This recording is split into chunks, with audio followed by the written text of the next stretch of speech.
صلي على نبينا صلي على محمد। মানুষের সমস্ত জনপ্রিয়তা, সকল গ্রহণযোগ্যতা আস্তে আস্তে মিশে যায় বাতাসের সাথে, কালের সাথে। কিন্তু মুহাম্মদ সাল্লাল্লাহু আলাইহি সাল্লামকে আল্লাহ তাআলা এমন একটা জায়গা নিয়ে গেছেন, আল্লাহ কোরআনে বলেছেন, ওয়া রাফা'না লাকা যিকরাক, আপনার আলোচনাকে আমি সমুন্নত করে দিয়েছি। এমন পর্যায়ে নিয়ে গেছেন আল্লাহ রাব্বুল আলামিন, কিয়ামত পর্যন্ত যদি একটি মানুষের আলোচনা পৃথিবীতে থাকে তার নাম মুহাম্মদ সাল্লাল্লাহু আলাইহি সাল্লাম। আমাদের অবস্থা হলো, রবিউল আউয়াল এলে তোমারই গান গাই, রবিউল আউয়াল গেলে তোমায় ভুলে যাই। এটা তো মুসলিমের আদর্শ হতে পারে না। এত ক্যান্সারের পেশেন্ট, এত কিডনির পেশেন্ট, এত হার্টের রোগী আমরা আমাদের শৈশবে দেখিনি এদেশে। এটা একটা ক্রাইসিস। এরকম শত শত ক্রাইসিসের জায়গা এদেশে আছে। এই ক্রাইসিস কে দূর করবে? আপনার আমাকে করতে হবে, এবং সেটা আল্লাহকে খুশি করবার জন্য। ইমানের পর মেইন ফরজ কাজগুলোর পর আল্লাহ তাআলা সবচেয়ে খুশি হন যখন মানুষ মানুষের উপকার করে। স্থায়ী হাসি যদি কেউ হাসতে চায়, সকল প্রকার গ্লানি, সকল প্রকার ডিপ্রেশন, সকল প্রকার দুশ্চিন্তা, সকল প্রকার ফ্রাস্ট্রেশন থেকে যদি কেউ বাঁচতে চায়, তাহলে তার একমাত্র পথ হলো, আমরা এই পৃথিবীতে এসেছি আল্লাহর গোলাম হয়ে। একজন মুসলিমের সন্তান হিসেবে আমার জীবনের লক্ষ্য একেবারে স্পষ্ট এবং পরিষ্কার। আমি যদি জানতে চাই যে আমাদের সারা জীবনের প্রচেষ্টা, আপনারা এখন ইউনিভার্সিটিতে পড়াশোনা করছেন, আপনারা বিশ্ববিদ্যালয়ের এই পর্যায়ে আসতে গিয়ে যে স্ট্রাগলের মধ্য দিয়ে আপনারা এসেছেন, একেবারে যদি আমি পেছনে চলে যাই, শৈশবে আমাদের প্যারেন্টসরা আমাদেরকে একটা ভালো স্কুলে চান্স পাওয়ার জন্য যারপরনায় চেষ্টা করেছেন। কেন করেছেন? ভালো স্কুলের চান্সটা কেন পাওয়া দরকার? উত্তর নিশ্চয় আমাদের জানা আছে। ভালো স্কুলের চান্স কেন দরকার? ভালো পড়ালেখা হবে, ভালো রেজাল্ট হবে, হলে ভালো একটা কলেজে যাওয়া যাবে। এরপর ভালো কলেজের জন্য অনেক চেষ্টা করি আমরা, অনেক পরিশ্রম করি, জীবন একাকার করে ফেলি। ভালো কলেজে চান্স পাওয়ার পর আমরা ভালো ইউনিভার্সিটিতে যাওয়ার চেষ্টা করি। ইউনিভার্সিটিতে আসার পর সেখানেও যারপরনায় পরিশ্রম করে, মাথার ঘাম পায়ে ফেলে আমরা পড়াশোনা করে ভালো একজন গ্রাজুয়েট হওয়ার চেষ্টা করি, শিক্ষিত মানুষ হওয়ার চেষ্টা করি।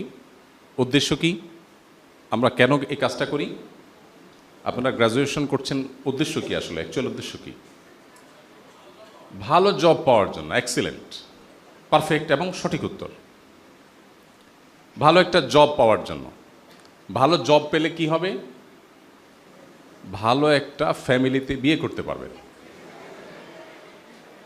এরপর ওই জব থেকে যে টাকাটা পাবেন, সেই টাকাটা দিয়ে নিজের ফ্যামিলি নিয়ে মোটামুটি ভালো একটা জীবন পার করে দিবেন, তাই না? তাহলে আপনার স্কুল, কলেজ, ইউনিভার্সিটি, ক্যারিয়ার বা চাকরি, এরপরে কি? চাকরির পরে কি? চাকরি যখন এন্ড হয়ে যাবে, অবসরে যাবেন, এরপরে কি? এরপরে মৃত্যুর অপেক্ষা, নাকি? মৃত্যুর অপেক্ষা, শেষ জীবন। তাহলে আমার লাইফের পারপাসটা কি দাঁড়ালো? আমি স্কুলে চান্স পেয়েছি, পড়াশোনা করেছি, খুব কষ্ট করে পরীক্ষা দিয়েছি যাতে করে ভালো কলেজে যেতে পারি। কলেজ থেকে আমি চেষ্টা করেছি যে ভালো ভার্সিটিতে যাওয়ার জন্য, ভালো ভার্সিটি থেকে চেষ্টা করেছি ভালো জব পাওয়ার জন্য, ভালো জবও পেয়ে গেছি, বিয়ে শাদী হয়েছে, জবের টাকা দিয়ে ফ্যামিলি নিয়ে মোটামুটি চলেছি বেশ ভালো। এরপর আমার মৃত্যুর জন্য অপেক্ষা। তাহলে আমার লাইফের পারপাসটা অ্যাকচুয়ালি কি দাঁড়ালো? না, মৃত্যুর জন্য অপেক্ষা তো অবধারিত অবলম্বন। আমি বলছি লাইফের পারপাসটা কি? আপনি পৃথিবীতে এই যে এত স্ট্রাগল করলেন, স্ট্রাগল করে আসলে কি অ্যাচিভ করলেন? শান্তির জীবন একজনে বলছেন। সত্যিকার অর্থে বলতে গেলে, শুনতে খারাপ শোনা গেলেও, বিভিন্ন কর্পোরেশনসকে সার্ভ করার জন্য আপনার লাইফটাকে আপনি ব্যয় করেছেন। আপনি বিভিন্ন ব্যবসা প্রতিষ্ঠান, বিভিন্ন কর্পোরেশনসের জাস্ট তাদের ব্র্যান্ড ভ্যালু বাড়াতে আপনি কাজ করেছেন। আপনাকে কিছু টাকা দিয়ে তারা পৃথিবীতে বেঁচে থাকার ব্যবস্থা করে দিয়েছে, কাউকে হয়তো খুব সাধারণভাবে, কাউকে খুব লাক্সারিয়াসভাবে। দিন শেষে আপনি আপনার বউ বাচ্চা, মা বাপ, ভাই বোন, ফ্যামিলি নিয়ে ভালোভাবে যেন টিকে থাকেন সেই ব্যবস্থাটা করেছে। আপনি আসলে, আপনি যখন জবে ঢুকবেন, আপনি যে রাতে ঘুমান, সেটা কেন ঘুমান? বিশ্রামের জন্য তো ঘুমান, এটা তো বুঝি আমরা। এই বিশ্রামটা না নিলে সমস্যা কি? রাতে আমরা আড্ডা মারলাম, কিন্তু সে আড্ডাটা না মেরে রাতে আমরা কেন ঘুমাই? সকালে অফিস করতে হবে, সেজন্য। আমার ঘুমটা কর্পোরেশনসের জন্য। আমি গোসল টোসল করে ফ্রেশ জামা কাপড় পরি সকালে, কেন? কারণ আমার অফিসে যেতে হবে, সেখানে ফ্রেশনেস দরকার আছে। আমি খাওয়া দাওয়া করি, আমার এনার্জি হয় শরীরে, কেন?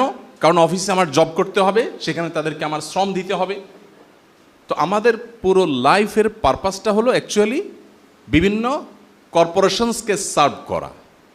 তারা আমাদের জীবনের সমস্ত অর্জন দিয়ে, আমাদেরকে স্কুলে পড়াচ্ছে তাদের প্রয়োজনে, আমাদেরকে কলেজে পড়াচ্ছে, সিস্টেম ডেভেলপ করেছে কর্পোরেশনসগুলোর প্রয়োজনে। তাদের বিভিন্ন রকমের সার্ভ করার মানুষ দরকার, বিভিন্ন লেয়ারে লেয়ারে দরকার। পিএইচডি হোল্ডার, তাদেরকে দিয়ে এক রকমের সার্ভ নিবে। গ্র্যাজুয়েশন করা, তাদেরকে দিয়ে এক রকমের সার্ভিস নিবে। আন্ডার গ্র্যাজুয়েশন যারা থাকবে তাদের নিয়ে আরেক রকমের সার্ভিস নিবে। দিন শেষে আমরা সবাই মিলে পানি ঢালছি কিছু কর্পোরেশনসের গোড়ায়। তারা আমাদেরকে শুধু কিছু টাকা দিচ্ছে ফ্যামিলি নিয়ে বেঁচে থাকবার জন্য। তাহলে আমার হোল লাইফের পারপাস হলো আমি মূলত বিশেষ কোনো কর্পোরেশনসকে, কোনো শিল্প প্রতিষ্ঠানকে, সরকারি বেসরকারি কোনো অথরিটিকে, কোনো বডিকে, কোনো ব্র্যান্ডকে আমি আসলে সার্ভ করছি, এবং সার্ভের বিনিময়টা কি পাচ্ছি? জীবনটাকে বাঁচিয়ে রাখা। একসময় জাপানে, ফ্রান্সে, পৃথিবীর অনেক দেশে আপনারা জানেন যে অবকাঠামোগত উন্নয়ন, রেল লাইন নির্মাণ, দুর্গম পথে রেল লাইন নির্মাণ করতে হলে জাহাজে ভর্তি করে আফ্রিকান লোকগুলোকে নিয়ে আসা হতো, কৃতদাসদেরকে নিয়ে আসা হতো, তাদেরকে দিয়ে কাজ করানো হতো। বিনিময়ে তাদেরকে একটু খাবার দেয়া হতো বেঁচে থাকার জন্য। কেউ যদি কাজের জন্য অনুপযুক্ত হতো তাকে শুট করে মেরে ফেলা হতো, কারণ তার আর বেঁচে থাকার কোনো দরকার নাই। এভাবে পৃথিবীর বহু সভ্যতার বিনির্মাণ হয়েছে, তথাকথিত সভ্যতার বিনির্মাণ হয়েছে, বহু শহর নগর বেড়ে উঠেছে। এটা আপনারা আমার চাইতে অনেক ভালো জানেন। পার্থক্য এটুকু যে এখন আর তাদের মতো ওই রকম সামান্য একটু খাবার দিয়ে বাঁচিয়ে রাখা হয় না। এখন তার চাইতে ভালো বেশ একটা হ্যান্ডসাম অ্যামাউন্ট অফ স্যালারি আমাকে দেওয়া হয় আমার টিকে থাকার জন্য। প্রিয় মুসলিম ভাই বোন আমার, একজন মুসলিমের জীবন এত সস্তা, একজন মুসলিমের জীবন এত মূল্যহীন যে একটা কর্পোরেশনসকে সার্ভ করার জন্য আমি ডাক্তার হব, ইঞ্জিনিয়ার হব, আমি যাই হব না কেন, দিন শেষে আমি আসলে আমার জীবনের কোনো স্পষ্ট লক্ষ্য, কোনো টার্গেট, কোনো সুস্পষ্ট উদ্দেশ্য আমি খুঁজে পাবো না। এটা মুসলমানের জীবন হতে পারে না। মুহাম্মদ সাল্লাল্লাহু আলাইহি ওয়াসাল্লাম আজকের আমাদের জীবনে যে আমাদের আইডেন্টিটি ক্রাইসিস, আমাদের লাইফের পারপাস নির্বাচন করবার যে ক্রাইসিস আছে, এটি বহু আগে দূর করেছেন। তিনি বলেছেন, তার প্রতি যে ওহী এসেছে আল্লাহ তাআলা, সে ওহীতে কোরআনে হাকিমে আল্লাহ বলেছেন, আল্লাহ তাআলা মানুষকে সৃষ্টি করেছেন কেন? শুধুমাত্র আল্লাহর ইবাদতের জন্য। ওয়ামা খালাকতুল জিন্না ওয়াল ইনসা ইল্লা লিয়াবুদুন। আল্লাহ বলেছেন, আফা হাসিবতুম আন্নামা খালাকনাকুম আবাসা ওয়া আন্নাকুম ইলাইনা লা তুরজাউন। তোমরা কি মনে করেছো যে তোমাদেরকে অহেতুক সৃষ্টি করা হয়েছে? একটু রঙ্গ তামাশা করলে, যৌবনটাকে হেয়ালিপনার মধ্য দিয়ে কাটিয়ে দিলে, এরপর তোমরা শেষ হয়ে যাবে মাটির সাথে মিশে, আমার কাছে আর ফেরত আসতে হবে না, জীবনের পাই পাই করে হিসাবদিহি করতে হবে না। এরকম অনর্থক তোমাদের লাইফটা এমনটি মনে করে বসে আছো? কোরআন বারবার করে আমাদেরকে সে প্রশ্ন রেখেছে। সময়ত ভাই, মুহাম্মদ সাল্লাল্লাহু আলাইহি সাল্লামের সিরাতের গুরুত্বপূর্ণ পাঠ হলো মানব জাতিকে তিনি জীবনের উদ্দেশ্য, জীবনের লক্ষ্য, লাইফের পারপাস খুঁজে পেতে তিনি স্পষ্ট দিক এবং নির্দেশনা দিয়েছেন। আজ আমরা যারা নিজেদেরকে মুসলিম দাবি করি, দুর্ভাগ্যজনকভাবে আমাদের লাইফের সেরকম কোনো পারপাস আমরা খুঁজে পাই না। আমরা আসলে কেন বেঁচে আছি? আমি ভাই যত বড় হ্যান্ডসাম স্যালারি পাই না কেন, দিন শেষে এটা দিয়ে তো আমি সারভাইভ করছি, আমি তো টিকে থাকছি। কেউ হয়তো সাধারণ বাসা বাড়িতে, কেউ অনেক লাক্সারিয়াস বাসা বাড়িতে, কেউ সাধারণ গাড়িতে, কেউ হয়তো খুব দামি গাড়িতে। দিন শেষে তো আমি টিকিয়ে রাখছি নিজেকে। এই টিকিয়ে রাখাটা কিসের জন্য? সে উত্তরই মুহাম্মদ সাল্লাল্লাহু আলাইহি ওয়াসাল্লাম আমাদেরকে দিয়েছেন। এই উত্তরটি যদি আমরা আমাদের মাথায় সেট করে ফেলতে পারি যে আমি আসলে আল্লাহর দাসত্ব করব, আল্লাহর গোলামি করব, তাহলে সেক্ষেত্রে আমি কর্পোরেশনসে চাকরি করেও আমার লাইফের পারপাস একেবারে ক্লিয়ার, স্পষ্ট এবং আমার পরিতৃপ্ত হওয়ার মতো পারপাস আমি ঠিক করতে পারি। আমি হয়তো কর্পোরেশনসে যাচ্ছি, আমি হয়তো সরকারি বেসরকারি কোনো চাকরিতে যাচ্ছি, কোনো ব্যবসা প্রতিষ্ঠানে আমি চাকরি করছি, কোনো একটা ব্র্যান্ডে আমি হয়তো কাজ করছি। আমি যে স্যালারি পাচ্ছি, তাদেরকে যে সময় দিচ্ছি, এটা দিয়ে আমার জীবনটাকে আমি বাঁচিয়ে রাখছি। উদ্দেশ্য আল্লাহর ইবাদত করব, আল্লাহর দাসত্ব করব, মানুষের সেবা করব, মানুষ উপকার করব, আল্লাহ তাআলা তাতে সন্তুষ্ট হবেন, বিনিময়ে আমাকে জান্নাত দিবেন। একবারে স্পষ্ট এবং ক্লিয়ার একটা লক্ষ্য। মুসলিম যুবক, মুসলিম যুবতী, মুসলিম পুরুষ, মুসলিম নারী, তাদেরকে আল্লাহ রাব্বুল আলামিন দিয়েছে। এই উত্তর, লাইফের পারপাসটা কি, এই প্রশ্নের উত্তর একজন মুসলিম ছাড়া পৃথিবীর আর কোনো মানুষ, আল্লাহর কাছে নিজেকে সারেন্ডার করা ছাড়া কোনো মানুষ এর পরিষ্কার এবং কনভিন্সিং কোনো আনসার কেউ দিতে পারবে না। সময় তো বুঝছি, আজ আমাদের লাইফের পারপাসটা যেহেতু আল্লাহর দাসত্ব করা, এটা আমরা নির্ধারণ করতে পারিনি, অনেকে জানিও না ভালো করে যে আমি কেন বেঁচে আছি। বেঁচে থাকাটাই যদি উদ্দেশ্য হয়, তাহলে তো অন্য পশু পাখির সাথে, প্রাণীর সাথে আমার কোনো পার্থক্য থাকলো না। সেও শুধুমাত্র বেঁচে থাকছে, মরে যাচ্ছে, মাটির সাথে মিশে যাচ্ছে, আমিও তাই। হ্যাঁ, অনেকে হয়তো বলবেন না আমি বেঁচে আছি মানুষের সেবা করার জন্য। ভালো কথা, মানুষের সেবা করে কী লাভ হবে? বলে মানসিক শান্তি হবে, আরও ভালো কথা। প্রশ্ন হলো, মানুষের সেবা করতে চাইলেই কি সবাই করতে পারে? কত মানুষ কত স্বপ্ন নিয়ে পড়াশোনা করে, গ্রাজুয়েশন করে, ভালো জায়গায় যেতে চায়, কতজন পলিটিক্স করে, জনসেবা করবে, জীবনে একবারও কোনো একটা নির্বাচনে ভালো করে জিততে পারে না, বেচারা দুনিয়া থেকে চলে যায়। তার সান্ত্বনার কোনো জায়গা আছে? বাট একজন মুসলমান হিসেবে যদি আমি বলি আমি মানব সেবা করি, আর যাই করি দিন শেষে আমি আল্লাহকে সন্তুষ্ট করি, যেহেতু মানব সেবার নির্দেশও আল্লাহই দিয়েছেন, সো সেটা করে আমি আল্লাহর কাছ থেকে রিওয়ার্ড পেতে চাই, এই নিয়ত যদি কারোর মধ্যে থাকে, আর সে যদি সেটা করতে নাও পারে, আল্লাহ তাআলা সওয়াব তো দিবেন না নিশ্চয়ই। যে তুমি তো চাইছো মানুষের সেবা করতে, কিন্তু তুমি তো পারো নাই সামহাও। তুমি একটা চেয়ারে বসছো, বাট সবাই দুর্নীতিবাজ, তোমাকে কাজ করতে দেয় নাই, তো তুমি তো ভালো কাজ করতে পারো নাই, তাহলে সওয়াব পাবা না, এরকম। নবী করিম সাল্লাল্লাহু আলাইহি সাল্লাম বলেছেন, মান হাম্মা বিহাসানাতিন ওয়া লাম ইয়ামালহা, যে ব্যক্তি কোনো ভালো কাজ করবার সংকল্প করেছে আল্লাহর কাছ থেকে সওয়াব পাওয়ার আশায়, এরপর সে যদি সে কাজটা করতে নাও পারে, আল্লাহ তাকে পরিপূর্ণভাবে সওয়াব দিয়ে দেন।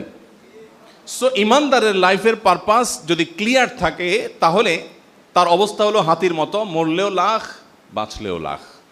সম্মানিত উপস্থিতি, আমি আপনাদেরকে উদাত্ত আহ্বান রাখতে চাই, মুহাম্মদ সাল্লাল্লাহু আলাইহি সাল্লামের সিরাত থেকে আমাদের লাইফের পারপাসটা যেন আমরা ক্লিয়ার করে ফেলি। আমরা বেঁচে থাকবো আমাদের আল্লাহকে খুশি করবার জন্য, আমাদের প্রত্যেকটা কাজ হবে আমাদের আল্লাহকে সন্তুষ্ট করে জান্নাত পাওয়ার আশায়। এই পারপাসটা যদি আপনার কাছে ক্লিয়ার থাকে, পৃথিবীর প্রত্যেকটা মানুষ হতাশাগ্রস্ত হতে পারে, আপনি কখনো হতাশাগ্রস্ত হবেন না। বিশ্ব স্বাস্থ্য সংস্থা বলছে 2030 সালে পৃথিবীর সবচেয়ে বড় রোগে পরিণত হবে ডিপ্রেশন, ফ্রাস্ট্রেশন, হতাশা। পৃথিবীতে মানুষ যত উন্নত হয়, মানুষের মানসিক শান্তি তত বাড়ার কথা, কিন্তু বাস্তবতা হলো হুবহু তার উল্টো। আপনি যদি আস্তে আস্তে আমাদের একেবারে গ্রামাঞ্চলে চলে যান, গ্রামের খেটে খাওয়া মানুষজনকে যদি বলেন কেমন আছেন, দেখবেন যাই থাকুক একবারে অকৃত্রিম একটা হাসি দিয়ে বলবে আলহামদুলিল্লাহ, খুব ভালো আছে সে। ডিপ্রেশন বা হতাশা, দুশ্চিন্তা, এগুলোর কথা আলাপ করতে গেলে দেখবেন যে তারা হয়তো সন্দেহের মধ্যে পড়ে যাবে, এটা আবার কি জিনিস, কি দিয়া খায়, সন্দেহে পড়ে যাবে যে এটা আবার কি জিনিস।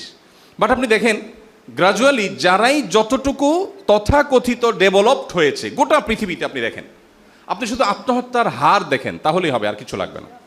পৃথিবীর যত উন্নত দেশ, যত উন্নত সভ্যতার সমাজ বিনির্মাণ হয়েছে, তত বেশি অসুখী হয়েছে।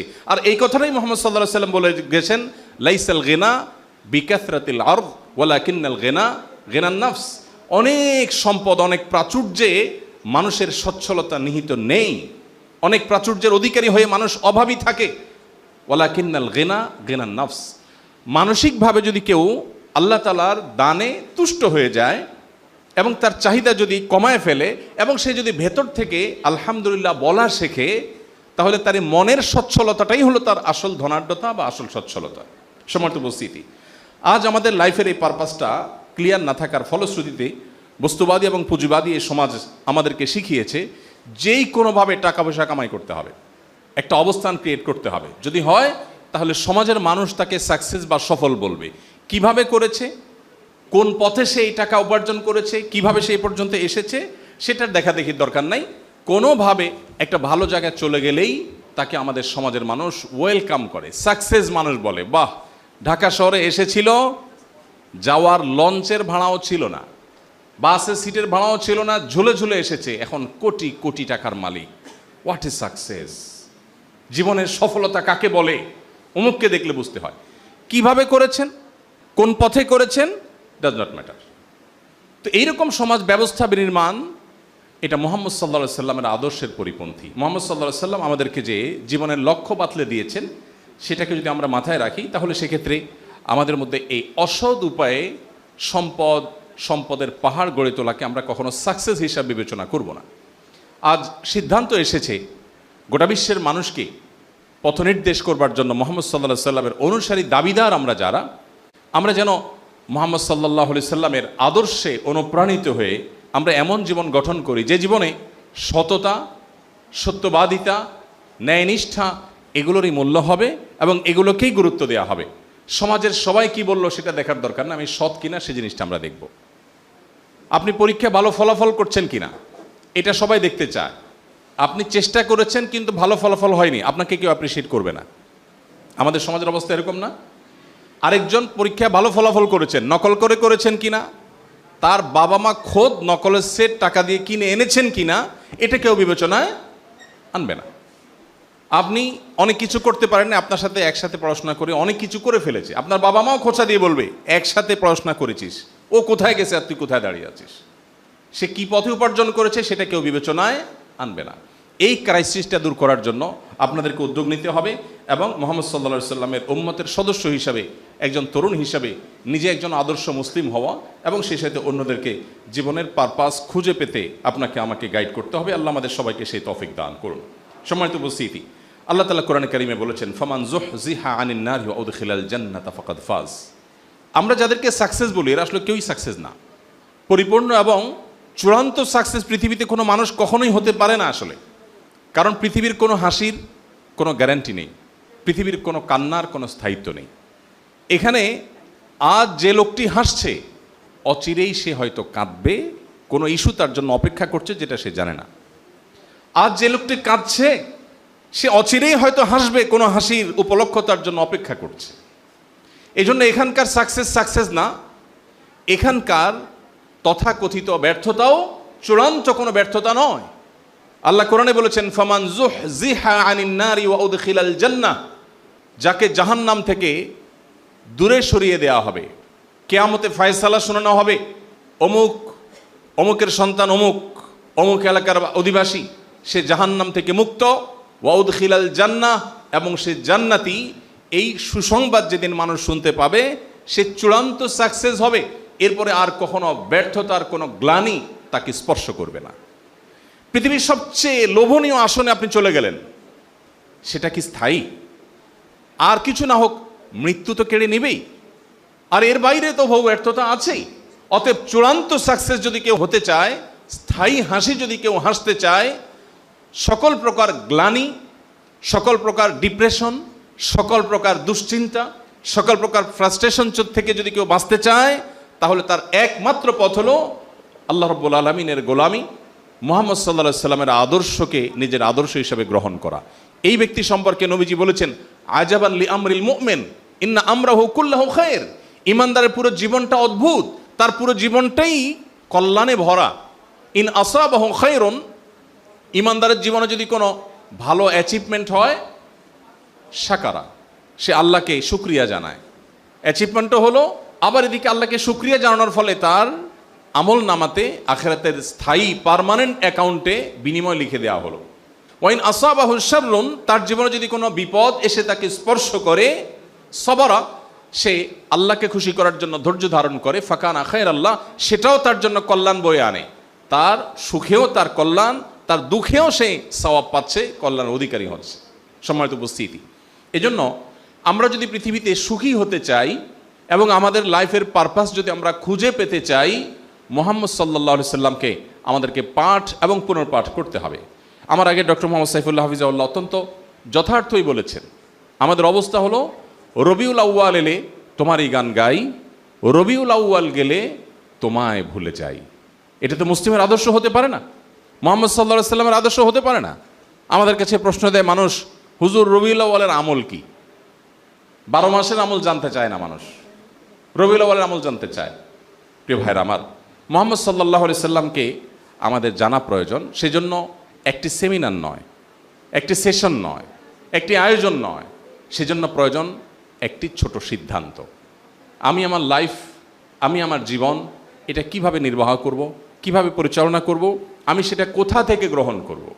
এই সিদ্ধান্ত যদি আপনি নিতে পারেন এবং মুহাম্মদ সাল্লাল্লাহু সাল্লামকে আপনি সত্যি আপনার আদর্শ হিসাবে ভেতর থেকে ধারণ করে সত্যিকারের মুসলিম হয়ে উঠতে পারেন, তাহলে তাকে আপনার শুরু থেকে শেষ পর্যন্ত জানতে হবে। আমি জানি না আমার এখানে কোনো অমুসলিম বন্ধুরা আছেন কিনা। শুধু মুসলিম কেন, আমি বিভিন্ন জায়গায় বারবার একই কথা বলার চেষ্টা করি। আপনি যদি আপনার জীবনে সফল হতে চান, যেটাকে আপনি আক্ষরিক অর্থে সফলতা বলেন, সে অর্থেও যদি সফল হতে চান, তাহলে মুহাম্মদ সাল্লাল্লাহু সাল্লামকে পাঠ পুনর্পাঠ আপনাকে করতেই হবে। যদি আপনি সত্যানুসন্ধানী মানুষ হয়ে থাকেন, হন আপনি মুসলিম কিংবা অমুসলিম, হন আপনি কোনো ধর্মে অবিশ্বাসী মানুষ। কারণ পৃথিবীর ইতিহাসে এমন আরেকটি মানুষ আপনি খুঁজে বের করাটা কঠিন হবে, যে মানুষ পৃথিবীতে এসেছেন বিপদ মাথায় নিয়ে। মুহাম্মদ সাল্লাল্লাহু আলাইহি সাল্লাম যখন পৃথিবীর আলো দেখেছেন, তার আগেই মাতৃগর্ভে থাকাকালীন সময়ে তার বাবাকে তিনি হারিয়েছেন। পৃথিবীর আলো দেখতে না দেখতেই নিজের মমতাময়ী মাকে হারিয়েছেন। এখনও মায়ের বুকের দুধ পান করার সুযোগ লাভ করেননি পুরোপুরি, তার আগেই মাকে হারিয়েছেন।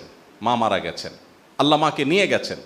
এরপরে তার একমাত্র অভিভাবকত্বের দায়িত্ব পালনকারী দাদা আব্দুল মুত্তালেবের স্নেহের পরশে কোনো মতে বাবা মায়ের বিদায়ের ব্যথাটা, বাবা মা বিয়োগের ব্যথাটা দূর করবার ন্যূনতম চেষ্টা করছিলেন। আর ঠিক সেই মুহূর্তে আল্লাহ তাআলা দাদা আব্দুল মুত্তালেবকেও নিয়ে গেলেন। জীবনের সবচেয়ে কঠিন বছর, যেটিকে আমুল হুজন বলা হয়, সেই বছর তার দুজন সহযোগী, যারা তাকে সবচেয়ে বেশি টেক কেয়ার করেছে তার কঠিন সময়ে, ভেতর থেকে তার স্ত্রী খাদিজা রাদিয়াল্লাহু তাআলা আনহা আর বাহির থেকে চাচা আবু তালেব, দুজনকে একই বছর একই সাথে আল্লাহ তাআলা তুলে নিয়ে গেলেন। শুরু হলো নির্যাতনের স্টিম রোলার, যার চেহারার দিকে চোখ তুলে তাকাবার শক্তি সামর্থ্য কারোর ছিল না।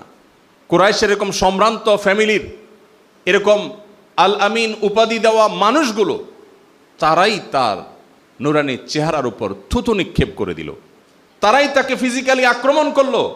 মুহাম্মদ সাল্লাল্লাহু আলাইহি সাল্লাম এক আল্লাহর ইবাদত এবং দাসত্বের লাইফ এবং জীবনের পারপাস খুঁজে পেতে সাহায্য করতে এসেছিলেন এবং তিনি সেই কাজটা করছিলেন। তখন তাকে এমন নির্যাতন করা হলো যে নিজের মাতৃভূমি, যে মাতৃভূমিতে তার রাজত্ব করার কথা, সবচেয়ে সম্ভ্রান্ত ফ্যামিলির সন্তান হিসাবে, সবচেয়ে বিশ্বস্ত মানুষ হিসাবে, সবচেয়ে সৎ, সবচেয়ে ভালো মানুষ হিসাবে গোটা মক্কার মানুষেরা যাকে স্বীকৃতি দিয়েছে, সেই মানুষটাকে তার নিজের মাতৃভূমি থেকে বের হয়ে যেতে বাধ্য করে দিয়েছে। মদিনার মানুষ তাকে ওয়েলকাম করলো। মদিনায় গিয়ে বোধহয় এই বুঝি একটু শান্তিতে ঘুমাবেন, কিন্তু না, তার জীবনের এমন একটি বছর অতিবাহিত হয় নাই যেই বছরে তার উপরে কোনো আগ্রাসন চাপিয়ে দেওয়া হয় নাই, কোনো যুদ্ধ চাপিয়ে দেওয়া হয় নাই, কোনো বদনাম করা হয় নাই, তাকে চাপিয়ে দেওয়া হয় নাই, কোণঠাসা করার চেষ্টা করা হয়নি। এমন একটি বছর তার জীবনে ছিল না। কখনো বদর, কখনো উহুদ, কখনো খন্দক, কখনো তাবুক, একের পর এক যুদ্ধ তাকে চাপিয়ে দেওয়া হয়েছে। সম্মানিত উপস্থিতি, একদিকে মক্কার মুশরিকদের ষড়যন্ত্র, শত্রুতা, অপরদিকে মদিনার ইহুদিদের ষড়যন্ত্র, অপরদিকে বেদুইনদের যে দুষ্টমি, সবগুলোকে ওভারকাম করে, সবগুলো বাধা পেরিয়ে নিজের মাতৃভূমিকে আবার অনেকটা রক্তপাতহীনভাবে জয় করে তার আদর্শকে পৃথিবীর সবচেয়ে শ্রেষ্ঠতম আদর্শ হিসাবে বাস্তবায়ন করে গোটা পৃথিবীর অর্ধেক পৃথিবীর শাসন ভার তার খলিফাদের হাতে অনেকটা অর্পণ করে দিয়ে হাসি মুখে দুনিয়া থেকে চলে গেছেন। একটা মানুষের জীবনে যখন এত বাধা থাকে, এত চ্যালেঞ্জ থাকে, এত কষ্ট থাকে, এত স্ট্রাগল থাকে, সেই মানুষের বেঁচে থাকাটাই তো অনেক বেশি। সেখানে শুধু বেঁচেই থাকেননি, মদিনা হিজরতের পরে মাত্র 10 বছর সময় পেয়েছেন। 10 বছরে কিন্তু বদর মোকাবেলা করতে হয়েছে, উহুদ মোকাবেলা করতে হয়েছে, খন্দক মোকাবেলা করতে হয়েছে, তাবুক মোকাবেলা করতে হয়েছে, আরো বহু যুদ্ধ তাকে মোকাবেলা করতে হয়েছে। এত কিছুর পরও এই সময়ের মধ্যেই তার আদর্শকে শুধু বেঁচে থাকেননি, তার আদর্শকে পৃথিবীতে সবচেয়ে বলিষ্ঠভাবে প্রতিষ্ঠা করে তারপর দুনিয়া থেকে চলে গেছেন। আজও পৃথিবীতে মুহাম্মদ নামে যত মানুষ আছে, পৃথিবীতে আরেকটা নাম গোটা বিশ্ব জুড়ে নেই যার নামকরণের সংখ্যা মুহাম্মদের চাইতে বেশি আছে। এখন মানুষ অনেক পপুলার হয়, মিলিয়ন মিলিয়ন ফলোয়ার হয়, বিলিয়ন বিলিয়ন হয়তো তাদের শুভাকাঙ্ক্ষী পৃথিবীতে দাঁড়িয়ে যায়, কিন্তু 10 বছর, 20 বছর, 30 বছর, 40 বছর একটা সময় হারিয়ে যায়।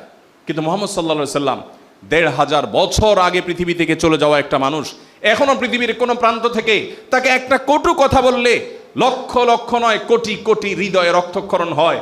এখনো যদি আপনি মাত্র 200 বছর আগের কোনো শাসক, জনপ্রিয় পলিটিশিয়ান, কোনো ভালো লেখক, গবেষক, কোনো সমাজসেবক, কোনো মানুষ তাকে যদি গুলিস্তানে মোড়ে দাঁড়িয়ে তার 14 গোষ্ঠীকে যদি কেউ নিন্দামন্দ করে, খারাপ কথা বলে, একটি মানুষও ভ্রুক্ষেপ করেও তাকাবে না।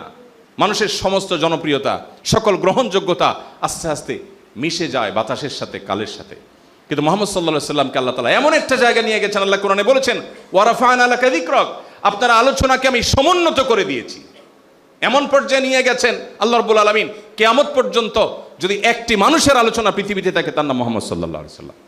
আপনি যদি সাকসেস হতে চান, আপনি তার লাইফ হিস্ট্রি পড়তে হবে। আপনি যদি সফল হতে চান, এত বাধার পাহাড় ডিঙ্গিয়ে কিভাবে মানুষ সফল হয়, কিভাবে সম্ভব? শুধু সফল হয়েছেন? সিরাতের কোনো বইয়ে আপনি দেখতে পাবেন না যে কোনো সাহাবী এসে নবীজিকে বলেছেন, ইয়া রাসূলুল্লাহ একটা কথা বলবো, আর তিনি বলেছেন, শরত এখন আমার এখন অনেক টেনশন, সামনে যুদ্ধ। কখনো মুখ কালো করেছেন কারোর সাথে? কখনো তাকে কেউ দুশ্চিন্তাগ্রস্ত দেখেছে? একটি জাল ভিত্তিহীন অমুসলিমদের, মুসলমানদের শত্রুদের লেখা কোনো সিরাত গ্রন্থে এরকম কোনো গল্প আপনি বের করতে পারবেন না। সম্মানিত উপস্থিতি, এই জন্য আমাদেরকে সিরাত জানতে হবে। আমি আপনাদেরকে উদাত্ত আহ্বান করি, প্রত্যেকটা জায়গায় আমি আহ্বান করার চেষ্টা করি। আসসালাম ইউনিভার্সিটিতে গত 2 দিন আগের প্রোগ্রাম ছিল, আমি উদাত্ত আহ্বান করে এসেছি, প্লিজ জীবনে একটি বারের জন্য হলেও পুরা কোরআনে কারীম শুরু থেকে শেষ পর্যন্ত ভালো করে বুঝে একবার পড়বেন। মুহাম্মদ সাল্লাল্লাহু আলাইহি সাল্লামের যে কোনো একটা অথেন্টিক জীবনী গ্রন্থ শুরু থেকে শেষ পর্যন্ত একবারের জন্য পড়বেন। আমি আপনাকে আল্লাহর উপরে ভরসা রেখে এই নিশ্চয়তা দিতে পারি, আপনি যদি এই কাজটি করেন, আপনি আপনার লাইফের শুধু পারপাস খুঁজে পাবেন তা নয়, আপনার লাইফের পরিষ্কার একটা ডিরেকশন আপনি পাবেন, যেটা আপনাকে প্রশান্ত করবে, পরিতৃপ্ত করবে। আপনি ভয়াবহ দুঃখের সাগরে, সমুদ্রে নিমজ্জিত থেকেও আপনি জান্নাতি সুখ অনুভব করবেন, যদি আপনি মুহাম্মদ সাল্লাল্লাহু আলাইহি সাল্লামের জীবনীকে রপ্ত করতে পারেন। এজন্য কোনো সেমিনার নয়, কোনো আলোচনা নয়, কোনো 1-2 ঘন্টার বক্তব্য নয়, আমাদেরকে সিদ্ধান্ত নিতে হবে মুহাম্মদ সাল্লাল্লাহু আলাইহি সাল্লামকে জানার জন্য। আজকের এই সেমিনার থেকে আমরা সেই সিদ্ধান্তটা গ্রহণ করি। আল্লাহ আমাদের সবাইকে সেই তৌফিক দান করুন। সম্মানিত উপস্থিতি, আমাদের আজকের তরুণ সমাজের অন্যতম একটা ক্রাইসিসের আলোচনা আমি করলাম, যে লাইফের কোনো পারপাস আমাদের ক্লিয়ার না। আমরা দিন শেষে বিভিন্ন কর্পোরেট হাউসের সেবা করে, তাদের সার্ভিস দিয়ে আমাদের জীবনটাকে শেষ করছি, আর তারা আমাদেরকে কিছু স্যালারি দিয়ে বাঁচিয়ে রাখছে তাদের কাজের জন্য। তাদের কাজ শেষ, আমি রিটায়ারমেন্টে চলে যাচ্ছি, মৃত্যুর দিকে চলে যাচ্ছি। এটা কোনো মুসলিমের লাইফের পারপাস হতে পারে না। আমি কোনো কর্পোরেট হাউসের চাকরির বিরোধিতা করছি না, দরকার হলে আপনি চাকরি করেন, আপনি চাকরি করবেন না ব্যবসা করবেন সেটা বড় বিষয় না। তার চেয়ে বড় বিষয় হলো আপনার লাইফের পারপাসটা কি। আমি মুসলমান হিসেবে আমি চাকরি করে যে উপার্জন করব, এটা দিয়ে আমার ফ্যামিলির জীবিকা নির্বাহের ব্যবস্থা করব, তাতে আল্লাহ খুশি হবেন। আর আমি ওই উপার্জন দিয়ে আমার নিজেকে বাঁচিয়ে রেখে আল্লাহর ইবাদত করব, সালাত আদায় করব, আল্লাহর নির্দেশ মতো চলবো, তাতে আল্লাহ আমাকে দুনিয়াতেও শান্তি দিবেন, আখিরাতেও শান্তি দিবেন। এটা হবে আমার জীবনের লক্ষ্য এবং উদ্দেশ্য। প্রিয় ভাইরা, আমাদের মানুষের সেবা করার সিদ্ধান্ত গ্রহণ করা উচিত। আমরা যারা ভার্সিটি পড়ুয়া তরুণরা আছেন, তারা সবারই ভালো উদ্দেশ্য বলতে গেলে বলবে আমি মানব সেবা করতে চাই, আমি ডাক্তার হয়ে মানুষের সেবা করতে চাই, ইঞ্জিনিয়ার হয়ে মানুষের জন্য কল্যাণ কিছু আবিষ্কার করতে চাই, ফাইন। বাট একজন মুসলমানের উদ্দেশ্য হবে, ঠিক আছে আমি এই সেবামূলক কাজটাই করব, কিন্তু এটার উদ্দেশ্য হলো মূলত আল্লাহকে সন্তুষ্ট করা। কারণ মানুষের সেবা করলে আল্লাহ খুশি হন। নবীজি সাল্লাল্লাহু আলাইহি সাল্লাম বলেছেন, খায়রুন নাসি আনফাহুম লিন-নাস, সবচেয়ে ভালো মানুষ, আল্লাহর কাছে সবচেয়ে প্রিয় মানুষ তারা যারা মানুষের উপকারে সবচেয়ে বেশি আসে। ডক্টর খন্দকার আব্দুল্লাহ জাহাঙ্গীর রহমাহুল্লাহর একটি বক্তব্য আমি বিভিন্ন জায়গায় কোট করার চেষ্টা করি। আপনারা স্যারকে অনেকে চিনেন, ইসলাম বিশ্ববিদ্যালয় কুষ্টিয়ার প্রফেসর ছিলেন। স্যার বলতেন যে আল্লাহ আমাকে যে ইসলামের নলেজ দিয়েছেন, আমি ইসলামের উপর পড়াশোনা করেছি, অধ্যাপনা করেছি, গবেষণা করেছি, পিএইচডি করেছি, যা কিছু করেছি, আমার সারা জীবনের ইসলামী জ্ঞান অর্জনের নির্যাস 2 লাইন। লাইন নাম্বার 1, ইমানের পর মেইন ফরজ কাজগুলোর পর আল্লাহ তাআলা সবচেয়ে খুশি হন যখন মানুষ মানুষের উপকার করে। আর কুফরের পর, বড় বড় গুনাহগুলো, কবিরা গুনাহগুলোর পর আল্লাহ সবচেয়ে অসন্তুষ্ট হন মানুষের প্রতি যখন মানুষ মানুষের ক্ষতি করে। ব্যাস, এটা হলো আমার সারা জীবনের অর্জিত ইসলামী জ্ঞানের 2 লাইনের নির্যাস। অতএব একজন মুসলিম, তার পড়াশোনা হবে, তার জীবনের লক্ষ্য হবে পরিষ্কার, আল্লাহকে সন্তুষ্ট করা, মানুষের সেবা করা। আর মানুষের সেবা করাটাও হবে আল্লাহ সন্তুষ্টির উদ্দেশ্যে। একজন অনেক মানুষের সেবা করেছে কিন্তু আল্লাহর সন্তুষ্টির উদ্দেশ্য নাই, তার এই সেবার 2 পয়সার কোনো মূল্য আখিরাতে সে পাবে না। কারোর মধ্যে ঈমান নাই, আল্লাহকে সন্তুষ্ট করা, আল্লাহর কাছ থেকে সওয়াব আহরণের উদ্দেশ্য নাই, সে আল্লাহর কাছে কিছুই পাবে না। আপনি প্রশ্ন করতে পারেন এটা কেমন কথা হলো? তাহলে মাদার তেরেসার মতো মানুষ এত সেবামূলক কাজ করেছেন, কিছুই পাবেন না যেহেতু তিনি মুসলমান হয়ে মরেন নাই। উত্তর হলো না, কিছুই পাবেন না, আল্লাহর কাছে কিছুই পাবেন না। একজন বলেছে, ভাই কেমন কথা, যে বিদ্যুৎ আবিষ্কার করেছে তার বিদ্যুৎ দিয়ে কোরআন পড়ে আপনি জান্নাতে যাচ্ছেন, আর সে যেহেতু মুসলমান না সে জাহান্নামে যাবে, কেমন কথা? একজন প্রশ্ন করেছে। তো এর উত্তর হলো, যেই লোকগুলোকে আপনি জান্নাতে নেয়ার কথা বলছেন ওনারা কি আসলে জান্নাতে যেতে চাইছেন কখনো? কি বলেন? জীবদ্দশা যদি বলা হতো যে চলেন জান্নাতে যাই, জান্নাতে যাওয়ার ডিসিশন নেই, ওনারা কি খুশি হতেন? তো যে যে জায়গায় যেতে চায় না বা চায় নাই, আপনি টেনে হিস্ট্রি তারা যদি সেখানে নেন, এটা কি তার প্রতি সুবিচার হবে না অবিচার হবে? তাহলে সময় তো উপস্থিতি এই জায়গাটাতে পার্থক্য হয়ে যায় একজন মুসলমানের সাথে একজন অমুসলমানের। একজন মুসলমান সে আল্লাহর কাছ থেকে রিওয়ার্ড বিনিময় পাওয়ার জন্যই সে কাজ করে। সো যখন উদ্দেশ্য সেটা হয়, পদ্ধতিটা মুহাম্মদ সাল্লাল্লাহু আলাইহি সাল্লামের ঠিক থাকে, তখন সে যদি অ্যাচিভমেন্ট করতে নাও পারে কোনো টেনশন নেই। বহু নবী রাসূল আছেন, আমাদের তো হাজার হাজার লাখ লাখ, এই যে শেখদের হাজার হাজার লাখ লাখ ফলোয়ার, তাই না? বহু নবী রাসূল পৃথিবী থেকে গত হয়েছেন যে তাদের একজন দুইজনে বেশি ফলোয়ার ছিলই না। নূহ আলাইহিস সালাম 950 বছর, তখন মানুষ হায়াত পেতেন অনেক দীর্ঘ, 950 বছর দাওয়াতি কাজ করেছেন। কতজন মানুষ ইসলাম গ্রহণ করেছে? 100 মানুষও ইসলাম গ্রহণ করে নাই। তাহলে তিনি কি আনসাকসেস হয়েছেন, অসফল হয়েছেন? অসফল হন নাই। সময় তো উপস্থিতি এই জন্য আমাদের উদ্দেশ্যটা যদি ক্লিয়ার হয়, মানুষের সেবা করব আমরা পড়াশোনা করে, কিন্তু সেটা হবে আল্লাহকে খুশি করার জন্য। তাহলে আপনি দুর্নীতি করতে পারেন না, কারণ আপনি সেবা করতে গিয়ে দুর্নীতি করতে গেলেই আল্লাহ নাখোশ হবেন। মানুষ যদি আল্লাহকে সন্তুষ্ট করাই উদ্দেশ্য হয়, তখন তার সেলফ মনিটরিং সিস্টেম অটোমেটিক চালু হয়ে যাবে, নিজেকে নিজে সে নিয়ন্ত্রণ করবে এবং সে নিজেকে নিজে মনিটর করবে। আল্লাহ আমাদের সবাইকে আমাদের লাইফের পারপাস খুঁজে পেতে মুহাম্মদ সাল্লাল্লাহু আলাইহি সাল্লামের আদর্শকে অনুসরণ করার তৌফিক দান করুন। আজকের যুবক এবং তরুণ তরুণীদের লাইফের আরেকটা ক্রাইসিসের জায়গা হলো নৈতিক ভিত্তি দুর্বল থাকা। আমাদের নৈতিক, একটা তো লাইফের পারপাস ক্লিয়ার না, একটা ক্রাইসিস, আর দ্বিতীয় ক্রাইসিস হলো আমাদের নৈতিক ভিত্তি অত্যন্ত দুর্বল। ফলশ্রুতিতে আমরা দড়ি মাছ নাছুই পানি টাইপের মুসলমান, কিছু নামাজ কালাম, কিছু দান সাদাকা করি, আর বাকি দুর্নীতি, 2 নাম্বারি, অনিয়ম, যা খুশি তা করি। দিন শেষে কিছু নামাজ কালাম, কিছু দান সাদাকা করে আল্লাহকে খুশি করার চেষ্টা করি। অথচ একজন ইমানদারকে আল্লাহ তাআলা সূরা গাফিরের 19 নম্বর আয়াতে নির্দেশ করেছেন যে ইয়ালামু খায়িনাতাল আ'য়ুনি মা তুখফি সুদূর। আল্লাহ তাআলা তোমাদের চোখ দিয়ে যে গুনাহগুলো করছো, অন্তর দিয়ে যে কল্পনার জগতে গুনাহগুলো করছো, সেগুলো আল্লাহ তাআলা জানেন এবং সেগুলোর ব্যাপারে আল্লাহ তাআলা কঠিনভাবে তোমাদের পাকড়াও করবেন। অতএব যদি আমরা ঈমান আনয়ন করি আল্লাহর প্রতি, মুহাম্মদ সাল্লাল্লাহু আলাইহি ওয়াসাল্লামের সিরাতের উপর আমাদের জীবনের পাঠাতন, আমাদের জীবনের ফাউন্ডেশন যদি তার সিরাতের উপরে গড়ে তুলতে পারি, তাহলে ইনশাআল্লাহ বিইذনিল্লাহ আমাদের নৈতিক ভিত্তি দুর্বলতা দূর হবে এবং আমরা আল্লাহ রাব্বুল আলামিনের সবসময় তার মনিটর, তার পর্যবেক্ষণকে আমাদের অন্তরে স্থান দিতে পারবো। এর ফলশ্রুতিতে সমাজ সুন্দর হবে, আমরা সুখময় জীবন লাভ করতে পারবো। কখনো আমাদের টেনশন করতে হবে না, কোথায় কোন মিথ্যা কথা বলে আসছি, কোন তারিখে কি বলছি সেটা আবার মাথায় রাখতে হবে, এই টেনশন থাকবে না যদি নৈতিক ভিত্তি শক্তিশালী হয়। আরেকটা ক্রাইসিস আমাদের অর্থনৈতিক চাপ। অর্থনৈতিক চাপ অবশ্য যতটা, তার চেয়ে বেশি হলো আমাদের অপ্রয়োজনীয় চাহিদা আমরা বৃদ্ধি করে ফেলেছি। আমাদের টাকা পয়সা যতটা দরকার তার চেয়ে বেশি দরকার ভাবসাব। আমি এই জন্য বলার চেষ্টা করি বিভিন্ন জায়গায়, আমাদের অভাব আসলে টাকা পয়সার যতটা, তার চেয়ে বেশি অভাব হলো মূলত ভাবের। আমি চাকরিটা কত বড় করছি সেটা বড় কথা না, মানুষ আমাকে কি জানে সেটা বড় কথা। এই যে কদিন আগে পত্রপত্রিকায় এবং সোশ্যাল মিডিয়াতে ভাইরাল হয়েছে একটা ঘটনা, যে বিয়েতে খাসি দেয় নাই, খাসির গোশত দেয় নাই, সেজন্য বিয়ে ভেঙে দিয়েছে যুবক এবং মারপিট করে চলে গেছে। তো আমার কাছে কালকে জুমার পরে এক ভদ্রলোক প্রশ্ন করেছেন যে এটা কেন হলো। তো বললাম কেন হয়েছে এটা তো যুবককে জিজ্ঞেস করলে বলা যেত। তবে আমার ধারণা যুবকের ক্রাইসিসটা হলো এখানে খাসির গোশতের না, তার ক্রাইসিসটা হলো ভাবের। কিভাবে? সে বন্ধুবান্ধব নিয়ে গেছে বিয়ে করতে, এখন ফার্মের মুরগি খাওয়া শ্বশুরবাড়ির লোকজন পাঠিয়ে দিল। তো এই বন্ধুদের দাওয়াতে সে গিয়ে খাসি খেয়েছে, এখানে খাসি খাওয়াতে পারলো না, তার মুখটা ছোট হয়ে গেল। তার শ্বশুররা আদতে গরিব হোক ফকির হোক এটা দেখার বিষয় না, কিন্তু ভাবটা হতে হবে ভালো, খাসি খাওয়াইতে হবে, তাহলে তার ইজ্জত থাকে। আমাদের অভাবটা হলো এই ভাবের মূলত। অতএব আমরা যদি আমাদের সিদ্ধান্ত নেই যে আমরা লোক দেখানো যে আড়ম্বর এবং প্রদর্শন ইচ্ছা, এটা যদি আমরা কোরবানি করি, এটা যদি আমরা ত্যাগ করি, তাহলে ইনশাআল্লাহ আমাদের অভাব অটোমেটিক দূর হয়ে যাবে, স্বয়ংক্রিয় দূর হয়ে যাবে। সিদ্ধান্ত নিতে হবে এই জিনিসটা। মুশকিল হলো সিদ্ধান্ত নেওয়া কঠিন। আশপাশে বন্ধুবান্ধব যেভাবে আমরা তাদের মতো হতে চাই, আমরা তাদের মতো হওয়ার চেষ্টা করি। আমরা চাই যে অন্য 10 জন যেভাবে হবে আমিও সেরকম হব।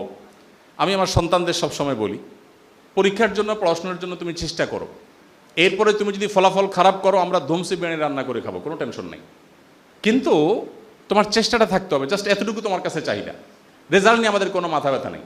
এমন হয়েছে যে সন্তানের রেজাল্ট আউট হয়েছে, আমরা আসলে কেউ জানতাম না, জানতে জানতে দুপুর পার হয়ে বিকাল হয়ে গেছে। যে রেজাল্ট নিয়ে আমাদের আগ্রহ নেই, আমাদের আগ্রহ হলো তুমি সঠিক লাইনে আছো কিনা। তো লাইফের পারপাস ক্লিয়ার না থাকার কারণে এই অর্থনৈতিক চাপ তৈরি হয়, এবং এর আরেকটা কারণ হলো বেকারত্ব, এবং আমরা সবাই চাকর হওয়ার মানসিকতা নিয়েই বড় হই। দুর্ভাগ্যজনক একটা বাস্তবতা। চাকরি করা নাজায়েজ না, নিষেধ না। মুহাম্মদ সাল্লাল্লাহু আলাইহি সাল্লামও পানি তোলার বিনিময়ে খাদ্য আহরণ করেছেন, উপার্জন করেছেন কখনো কখনো। অতএব চাকরি করা নাজায়েজ বা খারাপ কিছু না, কিন্তু মানসিকতাটা যদি হয় চাকর হওয়ার, তো এটা কখনো প্রশংসনীয় বিষয় হতে পারে না। আমাদের এন্টারপ্রেনার হওয়ার জন্য চেষ্টা করতে হবে, বিভিন্ন স্কিল অর্জন করতে হবে। ডক্টর মুখতার হাফিজাউল্লাহ বলেছেন স্কিল অর্জন করার জন্য আমাদেরকে কাজ করতে হবে। আজকে আমাদের স্কিল নাই।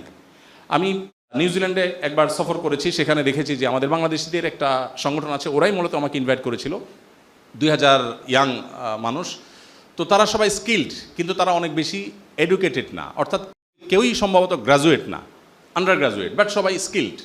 তো তারা আমাকে বললো, ভাই আমাদের শুধু এই দেশে না, আমরা অনেকে সিঙ্গাপুরে ছিলাম, এই দেশে সারা দুনিয়াতে আমাদের যতটা কদর এখানে যারা শিক্ষিত আমাদের দেশ থেকে আসেন তাদের কদর আমাদের অর্ধেকও না।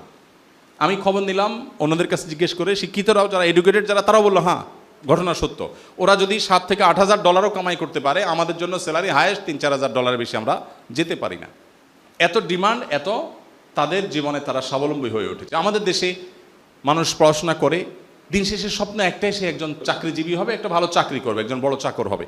আমাদের মানসিকতার মধ্যে কখনো উদ্যোক্তা হয়ে ওঠার চেষ্টাটা সেভাবে হয়ে ওঠে না। আসুন্নাহ ফাউন্ডেশন থেকে আমরা এই কাজটা অত্যন্ত জোরালোভাবে, অত্যন্ত শক্তিশালীভাবে, সর্বশক্তি দিয়ে আমরা করার চেষ্টা করেছি। 2.5 লক্ষ স্কোয়ার ফিটের মধ্যে আমরা 14-15টা ডিপার্টমেন্টে আমরা স্কিল ডেভেলপমেন্ট প্রশিক্ষণ দিচ্ছি, এবং তরুণদেরকে আমরা উদ্বুদ্ধ করছি যে কিছু একটা শিখে তুমি শুরু করো, ইনশাআল্লাহ তোমার পথের সামনে আল্লাহ তাআলা মসৃণ পথ দিবেন, বারাকা দিবেন। অতএব আমাদের জীবনে আমাদের অর্থনৈতিক যে ক্রাইসিস আছে এটা দূর করবার জন্য আমাদেরকে স্কিল শিখতে হবে, অর্জন করতে হবে। আমি পড়াশোনা করি, তাদের সমস্যা কি? আমি যখন সৌদি আরবে যখন প্রথম গিয়েছি, আমি গিয়ে প্রথম ড্রাইভিং শিখে ফেলেছি। দেখলাম যে এখানে ড্রাইভিং না শিখলে আমি আরেকজনের উপর ডিপেন্ডেন্ট হব। আমি একজন ড্রাইভারের উপর ডিপেন্ডেন্ট, তারা ছাড়া আমার চলে না, কিভাবে হয়? হ্যাঁ, ড্রাইভারের গাড়িতে আমি চললাম, তাদের সমস্যা না, বাট আমার তো নিজে জানা থাকা দরকার। আমি প্রত্যেকটা বিষয়ে যেটা আমার করতে হবে সেটা যদি আমার শেখা হয়ে যায়, তখন পৃথিবীতে আমার চলা অনেক সহজ হবে। আমাদের অর্থনৈতিক ভিত্তিকে শক্তিশালী করার জন্য আমাদের স্কিলকে ডেভেলপ করার কোনো বিকল্প না। বিশেষ করে ইউনিভার্সিটির তরুণদের মধ্যে বেকারত্বের যে হার দিন দিন বেড়ে চলেছে, এটি দূর করবার জন্য আমাদের স্কিলড হওয়ার কোনো বিকল্প না, যেটা মুহাম্মদ সাল্লাল্লাহু আলাইহি ওয়াসাল্লামের আদর্শ বটে। ঠিক একইভাবে জীবনকে সহজ করার চেষ্টা আমাদের করতে হবে, যেন আমাদের মধ্যে অনেক ডিমান্ড না থাকে। অভাব দূর করার একটাই টেকনিক, একটাই পলিসি, সেটা হলো চাহিদা প্রত্যাশাকে কমিয়ে আনা। যে তার প্রত্যাশাকে কমিয়ে আনতে পেরেছে সে সুখী হবে, নিশ্চিত লিখে দেওয়া যায়। আর যার প্রত্যাশার শেষ নাই সে কখনো সুখী হবে না। বাড়িটা 6 তলার, পারমিশন 6 তলার, ছাদে গেলে দেখা যায় পুরা ছাদ ভর্তি রড বাইর করে রাখছে। কারণ কি? তো আরেকটা করার উদ্দেশ্য থাকলে করে না কেন? টাকা নাই। এই ফ্লোরগুলো ভাড়া দিয়ে তিনি আরেকটা করবেন, আরেকটা করতে পারলে রড দিয়ে অন্তত আরেকটা রুম, সিঙ্গেল রুম করবেন, যে ওইটা ভাড়া দিলে করে টাকা আসবে। তাহলে ভদ্রলোক অভাবই আসলে। আরেকজন আছে কুড়ের ঘরে, তার কিছুই নেই, বাট যেটা আছে এটা নিয়ে সে খুব হ্যাপি, নাক টেনে ঘুম দিচ্ছে, তার রড নাই, রড বাঁধার প্যারাও নেই, সে আসলেই সুখী। তো কেউ যদি প্রত্যাশাকে 0 লেভেলে নামিয়ে আনতে পারে তো সে সুখী হবেই। আর এই মন্ত্রটাই মুহাম্মদ সাল্লাল্লাহু আলাইহি ওয়াসাল্লাম আমাদেরকে দিয়ে গেছেন। অতএব আমাদের ছাত্রদের অর্থনৈতিক যে পেরেশানি, দুশ্চিন্তা, এটা দূর করবার জন্য আমাদেরকে মুহাম্মদ সাল্লাল্লাহু আলাইহি ওয়াসাল্লাম আদর্শে যেতে হবে। নবী করিম সাল্লাল্লাহু আলাইহি ওয়াসাল্লাম আবু দারদা রাদিয়াল্লাহু আনহু বর্ণিত এক হাদিসে বলেছেন, ফাইন্নামা কাল্লা ওয়াকাফা খায়রুম মিম্মা কাসুরা ওয়া আলহা। কেউ যদি খুব অল্প উপার্জন করে আর এটাতেই সে তুষ্ট হয়ে যায়, যথেষ্ট হয়ে যায়, তাহলে এটা তার জন্য অনেক ভালো, অনেক সম্পদ হলো, আর সেটা যাচ্ছে তা করলো, এবং এরপরও তার মধ্যে খাই খাই থাকলো, রড বাইর করে রাখলো, ওইটার চাইতে এই অল্পটা অনেক বেশি উত্তম, যদি তার প্রত্যাশাকে সে নামিয়ে আনতে পারে। অতএব আমাদের সেই জায়গাটাতেও কাজ করতে হবে যদি আমরা সুখী হতে চাই, আমাদের অর্থনৈতিক ভিত্তিকে যদি শক্তিশালী করতে চাই। আজকে আমাদের দেশে কথা বলেন, গোটা দেশ এমন একটা অবস্থা হয়ে গেছে যে আমাদের মেধাবীরা বাইরে চলে যাচ্ছে, আর যারা দেশে আছে তারা কাজ করার পরিবেশ পাচ্ছে না, চাকরিতে ঢুকছে তো সৎভাবে নিজের মতো করে জীবনটাকে পরিচালনা করতে পারছে না। ক্রাইসিসের কোনো শেষ নাই। আপনি স্কিল ডেভেলপ করেন, নিজের যোগ্যতা অর্জন করেন, নিজে ছোট্ট করে কিছু শুরু করেন, কোনো কাজকে ছোট মনে না করে শুরু করেন। নবী করিম সাল্লাল্লাহু আলাইহি সাল্লাম বলেছেন, মা আকালা আহাদুন তাআমান কাত্তু খায়রাম মিন আন ইয়াকুলা মিন আমালি ইয়াদি। নিজের হাতে উপার্জন করার চাইতে উত্তম উপার্জন আর কারোর উপার্জন হতে পারে না। অতএব কোনো কাজকে ছোট মনে না করে আমরা যদি কাজ শুরু করে দেই, সবাই যদি স্কিল হওয়া শুরু করে দেই, তাহলে একটা দেশের অর্থনৈতিক অবস্থা শক্তিশালী হওয়ার জন্য আর বেশি কিছু লাগবে না। আমরা আমাদের দেশের হাজারটা জায়গায় কাজ করবার সুযোগ আছে, হাজারটা জায়গার। আমরা গতকালকে ফজরের পরে আমাদের মসজিদের কিছু মুসল্লিদেরকে নিয়ে আমরা রাস্তার একটা জায়গা পরিষ্কার করলাম। সব মিলিয়ে কত, সামান্য একটু জায়গা, এই ঘরটা যতটুকু তার 4-5টা হবে, এতটুকু, সব মিলিয়ে কয়েকশো ফিট জায়গা হবে। 4 থেকে 5 বস্তা প্লাস্টিকের প্যাকেট, বোতল এবং এই জাতীয় জিনিসপত্র আমরা একত্র করেছি। তো আমি বললাম উপস্থিত যারা ছিলেন তাদেরকে যে দেখুন, এইটুকু জায়গা মাত্র 200-300 স্কোয়ার ফিট রাস্তার মধ্যে যদি আমরা এই পরিমাণ ময়লার স্তূপ পাই, তো এই মাটি থেকে কিভাবে ফসল উৎপাদন হবে? গত কয়েকদিন আগে দেখলাম প্রতি বছর বাংলাদেশে 6 বিলিয়ন মার্কিন ডলারের শুধুমাত্র কেমিক্যাল আমদানি করা হয়, যেটা বাংলাদেশি মুদ্রায় 72 থেকে 74 হাজার কোটি টাকা প্রতি বছর শুধু কেমিক্যাল আমদানি করা হয়। এবং কোন কোন পত্রিকা বলছে যে এটা বাড়তে বাড়তে অচিরেই 8 থেকে 10 বিলিয়নে গিয়ে পৌঁছাবে। অর্থাৎ প্রতি বছর এভারেজে 10-15% বাড়ছে। কিছু কিছু কেমিক্যাল আমাদের জন্য প্রয়োজনীয়, অতটা ক্ষতিকর না, কিন্তু আমাদের মাটিতে যে কেমিক্যালগুলো আমরা দিচ্ছি, এমনকি যে কেমিক্যালগুলো হয়তো আমরা গার্মেন্টসে, টেক্সটাইলে আমরা ইউজ করছি, এগুলো যথাযথভাবে ব্যবহার না করার কারণে, যথাযথ নীতিমালা ফলো না করার কারণে আমাদের পানিগুলো দেখবেন শেষ হয়ে যাচ্ছে, মাটিগুলো শেষ হয়ে যাচ্ছে, বাতাস শেষ হয়ে যাচ্ছে। এত ক্যান্সারের পেশেন্ট, এত কিডনির পেশেন্ট, এত হার্টের রোগী আমরা আমাদের শৈশবে দেখি নিয়ে দেশে। আমার বাবা ক্যান্সারে মারা গেছে, আমাদের ফ্যামিলিতে 8 জন ক্যান্সারের পেশেন্ট। যেখানে যাই, যেই 10 জন 20 জনের মধ্যে একজন ক্যান্সারের পেশেন্ট পাওয়া যাচ্ছে। সেটা শুধুমাত্র এই কেমিক্যাল থেকেই হয়েছে আমি তা বলছি না, কিন্তু এটা একটা ক্রাইসিস। এরকম শত শত ক্রাইসিসের জায়গা এদেশে আছে। এই ক্রাইসিস কে দূর করবে? আপনার আমাকে করতে হবে, এবং সেটা আল্লাহকে খুশি করবার জন্য। এজন্য মানুষের জন্য উপকারী হওয়ার সিদ্ধান্ত গ্রহণ করা, আল্লাহর গোলামির সিদ্ধান্ত গ্রহণ করা, মুহাম্মদ সাল্লাল্লাহু আলাইহি সাল্লামকে নিজের আদর্শ হিসেবে গ্রহণ করা, সিদ্ধান্ত গ্রহণ করা, এটা শুধুমাত্র এই কয়েকটি ক্রাইসিস নয়, আরও যত ক্রাইসিস আছে। আমাদের তরুণদের একটা অংশ ড্রাগে এডিক্টেড হয়ে যাচ্ছে, সোশ্যাল মিডিয়াতে এডিক্টেড হয়ে যাচ্ছে, অটিস্টিক এবং প্রতিবন্ধী মানুষের মতো সারাদিন মোবাইলের মধ্যে ডুবে থাকছে, জীবন শেষ হয়ে যাচ্ছে, ফ্যামিলি ধ্বংস হয়ে যাচ্ছে, ফ্যামিলি ধ্বংস হয়ে যাচ্ছে, পরিবার শেষ হয়ে যাচ্ছে। মা মোবাইল টিপতে টিপতে বাচ্চাকে ঘুম পাড়ায়, মোবাইল টিপতে টিপতে বলে বাবা পড়ালেখা করো। বাচ্চা কেন পড়ালেখা করবে? বাচ্চারা তো শুনে শিখে না, বাচ্চারা পড়ে শিখে না, বাচ্চারা দেখে শিখে। ও দেখে ওর বাপ মা সারাদিন মোবাইল টিপে, আর মুখে বলে বাবা মোবাইল টিপতে হয় না, মোবাইল দেখতে হয় না, বই পড়তে হয়। ও বুঝে যে রাজ্যের সমস্ত সুখ নিশ্চয়ই মোবাইল দেখার মধ্যে, না হলে বাপ মা কেন দেখছে? তো আমাদের ক্রাইসিসের যত জায়গা আছে এর মধ্যে এই যে ড্রাগ এবং সোশ্যাল মিডিয়া এডিকশন, এটা একটা ক্রাইসিস জায়গা, বিশেষ করে তরুণদের মধ্যে। এই ক্রাইসিস দূরের জন্য মুহাম্মদ সাল্লাল্লাহু আলাইহি সাল্লামের আদর্শ অনুসরণ করতে হবে। আপনারা একটু আগে শুনছিলেন ডক্টর মুখতার হাফিজাহুল্লাহ বলছিলেন রাতে তাড়াতাড়ি শোয়ার ব্যাপারে। আপনারা রাত 10টার মধ্যে কে কে শোন? একটু হাত তুলে দেখাবেন মেহরবানি করে। রাত 10টার মধ্যে কারা কারা শোন? এভারেজে বেশিরভাগ দিন আর কি। হাত নেমে গেল কেন? কোনো সমস্যা? আচ্ছা থাক, লাগবে না, আপনাদের লজ্জা দিয়ে লাভ নেই। আমাদের উচিত হলো রাতে তাড়াতাড়ি শুয়ে যাওয়া। মুহাম্মদ সাল্লাল্লাহু আলাইহি সাল্লাম রাতে তাড়াতাড়ি ঘুমোতেন, এবং তিনি এশার পরে কোনো আলাপ আলোচনা পছন্দ করতেন না। আমি মাহফিল ছাড়ার অনেকগুলো কারণের একটা কারণ এটাও, যে গভীর রাত পর্যন্ত জেগে থাকতে হয়, আলোচনা করতে, এটা সুন্নাহ না, এটা মুহাম্মদ সাল্লাল্লাহু আলাইহি সাল্লামের আদর্শ না। তো এই যে গভীর রাত পর্যন্ত আমরা জেগে থাকি, এটা আমাদের জন্য ভালো না। পশ্চিমা দুনিয়াতে যান, এমনকি পূর্বে চলে যান, আপনি সেই জাপান নিউজিল্যান্ড থেকে নিয়ে একেবারে পশ্চিমে যতদূর যাবেন, গোটা দুনিয়াতে দেখবেন সমস্ত উন্নত দেশগুলো মানুষ সন্ধ্যার সাথে সাথে খেয়ে শুয়ে পড়ে আর ভোরে উঠে কাজ শুরু করে। আর আমাদের রাত শুরু হয় 9টার পর, আর দিন শুরু হয় সকাল 9টার পর। এটা কোনো আদর্শ লাইফস্টাইল হতে পারে? এই জন্য লাইফস্টাইল বলুন, অন্য যে কোনো বিষয় বলুন, আপনার আদর্শ যদি মুহাম্মদ সাল্লাল্লাহু আলাইহি সাল্লাম হয়, ইনশাআল্লাহ বিইذনিল্লাহ আপনার আমার জীবনের প্রকৃত সুখের সন্ধান আমরা পাবো। আল্লাহ তাআলা আমাদের সবাইকে সে পথে যাওয়ার তৌফিক দান করুন। আমাদের যে নৈতিক দুর্বলতা, ভিত্তির দুর্বলতা, সেই দুর্বলতাতেও আমাদের মুহাম্মদ সাল্লাল্লাহু আলাইহি ওয়াসাল্লাম আদর্শ যদি আমরা অনুসরণ করি, এবং আমরা যদি কোরআনে যে যুবকদের কথা বলা হয়েছে, আল্লাহ বলেছেন সূরা কাহফের মধ্যে, ইন্নাহুম ফিতিয়াতুন আমানু বিরাব্বিহিম ওয়াজিদনাহুম হুদা। আসহাবে কাহফের যুবকেরা কয়েকজন যুবক ছিল যার ঈমান এনেছে আল্লাহর প্রতি, আল্লাহ তাদের প্রতি হেদায়েত বাড়িয়ে দিয়েছেন, তারা তাওহীদকে সংরক্ষণ করবার জন্য চেষ্টা করেছে। আজকে সেরকম কিছু আদর্শবাদী, সেরকম ঈমানদার, আল্লাহ ভীরু, মুত্তাকি, পরহেজগার, সত্যিকারের মুসলমান যুবক, কিছু যুবতী আজকে প্রয়োজন এই দেশকে, এই বিশ্বের ব্যবস্থাকে পরিবর্তন করবার জন্য, সংশোধন করবার জন্য, সুখের ঠিকানা নিয়ে যাওয়ার জন্য। আমাদের জীবনটাকে সেই জায়গায় নিতে হবে। মুশকিল হলো নৈতিক ভিত্তি আমাদের বড় দুর্বল। আমাদের মধ্যে এমন যুবক পাওয়া কঠিন, যে যুবক হাত দিয়ে বুক টান টান করে বলতে পারবে আমার জীবনে কোনো অবৈধ হারাম সম্পর্ক, রিলেশন আমি কারোর সাথে এক মুহূর্তের জন্য করি নাই। বুক টান টান করে সৎসাহসের সাথে বলতে পারার মতো যুবক খুব বেশি নাই। দু একজন হাত তুলছেন, আপনারা তুলে বাকিদেরকে লজ্জায় ফেলবেন না। সেই যুবক পাওয়া কঠিন হয়ে গেছে। আপনি যেটাকে নাম দিয়েছেন প্রেম, এটা হলো পৃথিবীর সবচেয়ে বড় ধোঁকা, সবচেয়ে বড় প্রতারণা। কিভাবে প্রতারণা? আপনার লাইফে কে আসবে আপনি জানেন না। আরেকজনের সাথে যে আপনি ইটিস পিটিস করলেন, এটা কি যার সাথে আপনার লাইফ পার্টনার হবে, লাইফ পার্টনার হওয়ার পরে আপনি তাকে সারাদিন জিকির করবেন, মুখে জিকির করতে থাকবেন, তোমাকে ভালোবাসি, তোমার মতো মানুষ হয় না, তোমার হাতের মতো রান্না হয় না, এগুলো সব তো বাটপারে। কারণ আপনি এই সেম কথা ইতিপূর্বে অন্যজনকে বলে আসছেন। ইসলাম বলে তোমার সমস্ত আবেগ অনুভূতি এগুলো সঞ্চয় করে রাখো তোমার যে লাইফ পার্টনার হবে তার জন্য। আজকে পশ্চিমা দুনিয়া থেকে শিক্ষাটা নিচ্ছেন, জ্ঞান গবেষণা নিচ্ছেন, টেকনোলজি নিচ্ছেন, নেন, আরও বেশি করে নেন, নিতে হবে আমাদের, ভালো কিছু গ্রহণ করতে অসুবিধা নেই। কিন্তু তাদের থেকে বস্তা পচা সস্তা সংস্কৃতি কেন নিচ্ছেন? আমার বিশ্ববিদ্যালয় ক্যাম্পাস দেখলে কেন এই দেশকে ধারণ করে প্রচণ্ডভাবে আমার তরুণদেরকে দেখলে সেটা কেন মনে হবে না? সম্মানিত উপস্থিতি, এই জায়গাতে আমাদের অ্যাড্রেস করতে হবে, আমাদের জীবনকে পরিবর্তন করতে হবে। আজকের এই সেমিনার হোক সেই পরিবর্তনের মূল সূত্র। এখান থেকে আমরা জীবনকে নতুনভাবে চালাবার সিদ্ধান্ত গ্রহণ করি, আল্লাহর কাছে সঁপে দেই। আল্লাহর কাছে আমাদের সবাইকে চলে যেতে হবে। জীবন আল্লাহর কাছে সঁপে না দিলে আমরা দুনিয়াতেই সুখী হব না, আখিরাত তো অনেক পরের কথা। আল্লাহ তাআলা আমাদের সবাইকে আমল করার তৌফিক দান করুন। আল্লাহ তাআলা আপনাদের সবাইকে উত্তম বিনিময় দান করুন।